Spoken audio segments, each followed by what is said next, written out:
Next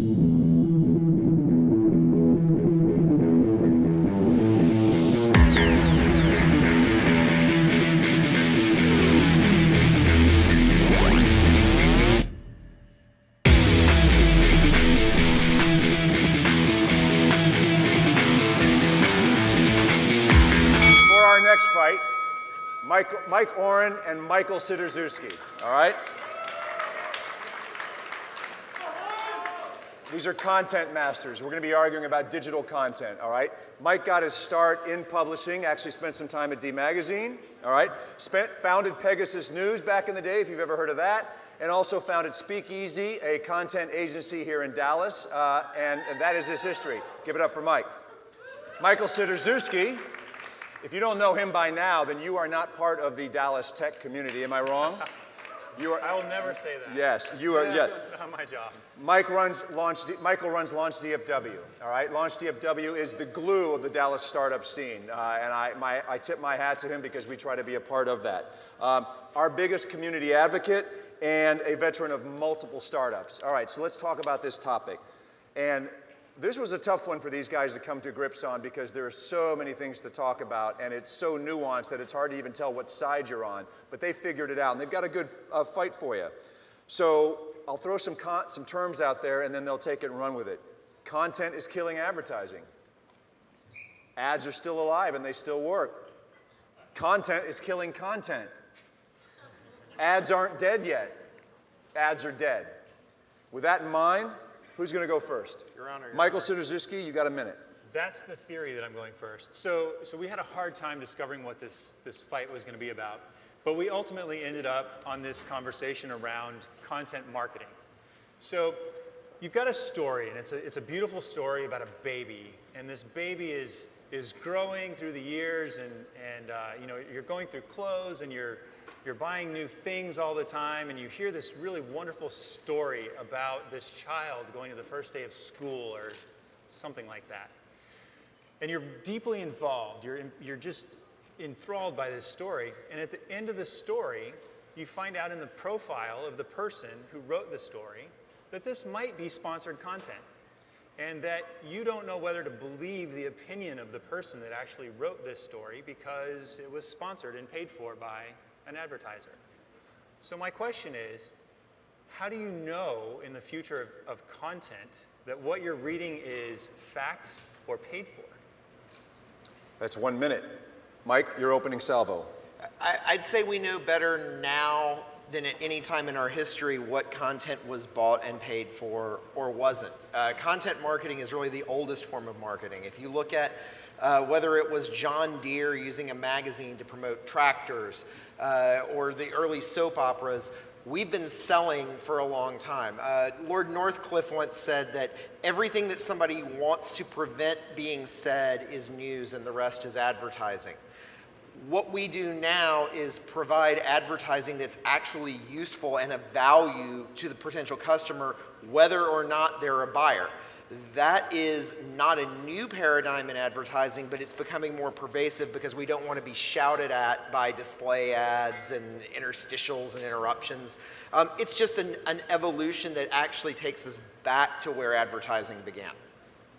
Michael, your 30-second rebuttal. The problem is when this isn't disclosed, right? I mean, you're supposed to disclose these things now, but nefarious blog posts and things pop up all the time where you don't know whether that content was paid for or not.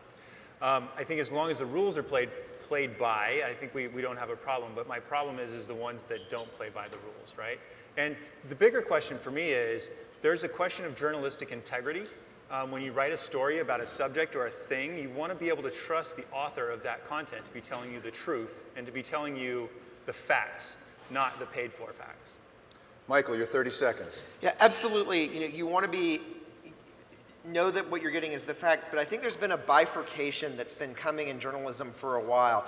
The person who's down at City Hall telling you what's happening, the person who's telling us where the Dart line's going to go in Deep Ellum, they have to be completely unfettered by commercial considerations. The person telling you 6 fun places to go for a date in Dallas this week, while they should still be not telling you that a boring place is great, If it's a sponsor that's making that content happen, frankly, that's a new model for journalism. So I believe that there is a way to have your cake and eat it too in that space. Excellent. Referees, you got a few seconds.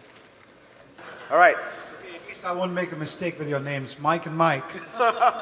And Mike. You're going to run a And Mike, sports. moderator, Are you at moderate, Sports Center or you're at the Fight Club? I don't know. But that aside, in the modern world of digital content and everything becoming completely driven by software, how do you worry about journalistic integrity when you can't survive without paying for the content? Look at New York Times, look at Washington Post. Washington Post has been acquired by Amazon and Jeff Bezos. So, Mike with the red shirt, how do you think that you would say that you can make money and not be, living on the streets while producing content? And Mike with the mud-colored suit, how do you think journalistic integrity would survive? So by the way, it's a bifurcated question. It's a different question to each of you. Right. How would you think journalistic integrity survives without getting sullied and muddied by money? So he told me earlier that it was light mustard. It was the color. All right, I'm going to let Michael Sidorczewski take that one first. 30 seconds. So how do you survive? The question, if I may repeat, the question is how do you survive when you know that the logical outcome is sponsored content, right? I think there are other ways to do this. I think that sponsors are fine in the digital brand as long as they don't influence the content. That's my perspective on that question. Mike Yeah, Ward. and when you talk about the Washington Post, probably the best outcome for them was to have Jeff Bezos running them. Jeff Bezos isn't running them with a specific agenda. They're not talking about how to buy Amazon products on the front page. They're actually given the opportunity to survive. I think the bigger question and the bigger danger is in the mid-markets, places like Dallas and smaller, where if the newspapers can't survive, who's watching the Chicken Roost? Who's watching DART? Who's watching DISD? If you can support that with sponsored content in softer, more lifestyle areas, I say go for it. I mean, that's very much what our parent company's done, Dallas Morning News, by starting and buying digital agencies. It's given them another outlet. Okay, I'll call an audible. A tweet popped up on my phone, somebody asking what bifurcated means. Do you want to take that? Split into two. Split into two. All right, Jeevan, turn on voting, please. You have a minute.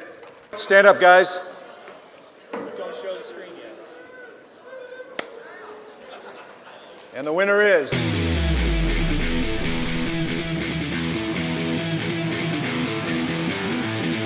Mike Oren! There you go. Congratulations. Congratulations. Way to go, Michael. Thank you, sir. Thank you. All right.